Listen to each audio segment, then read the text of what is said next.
Now that we've set up a symbol inside of our source file, which is car assets, and published this to a final SWF for runtime sharing, we're ready to go back to our original banner files and set up runtime sharing inside of those files as well. Go ahead and bring forward your car sales 720x90.fla file.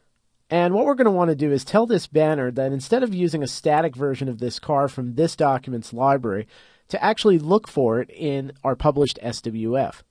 Now keep in mind, for runtime sharing, this will occur only in the published version of this file. However, it's still useful because this file knows that every time it's opened up in the Flash player and played back, to look and update itself from wherever that source file is.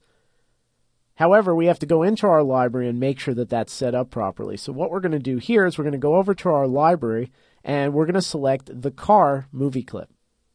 You'll see this just simply contains an image of the car that we see on the left, and what we're going to do is right-click on this, and from the contextual menu that appears, we're going to select Properties. Now this opens up our symbol properties in advanced view, and what we're going to do this time is we're going to go back over to the sharing section. This is the same section that we went to in our source file to export that particular symbol for runtime sharing. However, this file is dependent on that one, so what it's going to do instead is to import for runtime sharing. So what we're going to do here is we're going to check off the Import for Runtime Sharing checkbox. Once we do this, we'll see a couple of different fields wake up both under Sharing and under Linkage. The first thing we need to do is go back to that class field that we see under the linkage options. As we mentioned in the last lesson, that class field is actually what contains the ID name for what it is that we're trying to take from the source file. These two names need to match up in both the source file and in our slave file, which is our banner. That means that here what we're going to do is we're going to modify this name to match up with the name of the symbol in our original source file, which is car_accent_red. The next thing we need to do is in sharing, we need to specify the URL to our source SWF file, which was carassets.swf.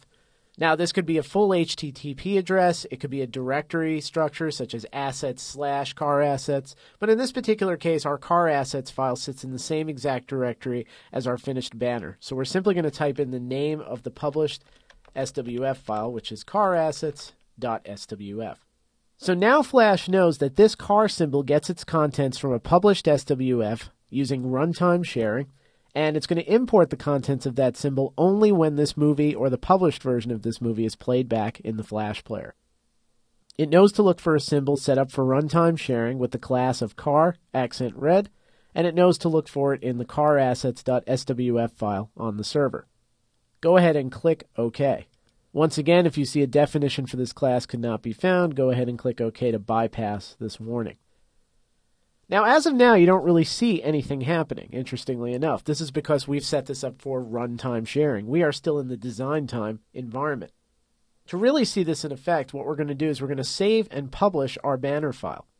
Go up to File and choose Save, and then go back up to File, choose Export, Export Movie. Into the same directory with the rest of our files, go ahead and publish carsales 720x90.swf and click Save. In this case, it already exists in my directory. It may also in yours. Go ahead and just click Replace.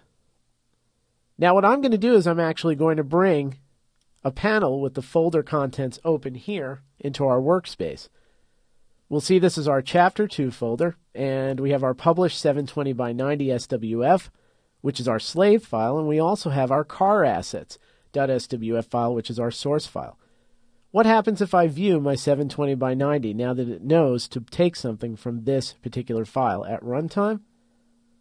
We should see now that the red car appears inside of our published 720x90 file. This is because we've set up this file at runtime to look to our carassets.swf file and to use the contents of a specific symbol. Now, the beauty of runtime sharing is that if we decide later on to make any significant changes to our shared symbol, specifically that red car, we never have to publish this banner file again. We only need to go back to the original source file and republish that. That's because in runtime sharing, a finished Flash movie knows that when it's launched up and played back in the Flash player, only at that point to look to some type of published source file and pull its contents then at runtime. Let's go ahead and actually put this into effect by closing our Flash player and jumping back to Flash. Let's go back to carassets.fla, and let's bring that forward. Now let's go ahead and make a change to our car accent red symbol by double-clicking it on the stage. And this brings us inside of the symbol to edit it in place. What I'm simply going to do is I'm going to take the picture of the car and I'm going to flip it around. So using your selection tool, just make sure the car is selected like we see here. You also want to make sure that you are inside of the symbol and not on the main stage.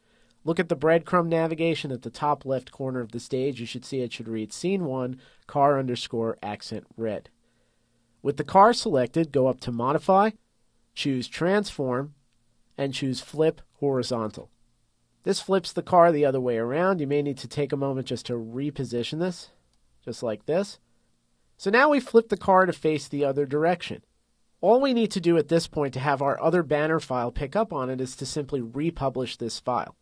Once again, go up to File and choose Save, and go up to File and choose Export, Export Movie. Once again, re-export carassets.swf into this chapter's folder and click Save. If you're prompted to replace it, make sure you click Replace. So we've made a change to the symbol in the source file and we've republished it. What happens now to our 720 by 90 banner that uses it? The good news is all we have to do is just play it again in the Flash player and see the changes take place. I'm going to revert back to this folder. And here we're going to double click and simply reopen the car sale 720 by 90.swf file in the Flash player. And you'll see automatically the car shows up flipped in this banner as well. So there is no need for us actually to republish this banner. Because we've set up runtime sharing, this published finished Flash movie knows that every time it's launched in the Flash player, that specific symbol needs to be populated or updated from a published SWF on the server. Now, a very important aspect of runtime sharing we have to remember, which is the source file must exist on the web server when this file is published up. So if you've got all of these SWF files that are part of a project, you need to make sure that that source SWF, in this case carassets.swf, is exactly where the other files think it should be. If you forget to upload this to the web server, this will not work. So this is very important. It depends on that finished source SWF file being on the web server exactly where you tell it to be. Go ahead and close the Flash player and return to Flash. So we see here how shared library items can be an essential part of workflow, especially when working in large-scale Flash projects. Even if you're not building a huge Flash website, if you're using several files that are all part of a common theme, for instance, like our car banners, it pays to definitely either use design time or runtime sharing based on your needs. Design time sharing lets us share resources from a single FLA file and redistribute them amongst other FLA files. Runtime sharing allows for the same type of thing, but after the movies have been published. And this can be convenient because it doesn't require us to republish our slave or dependent files after the fact. We simply need to make sure that there is a published up-to-date version of our source file on the server.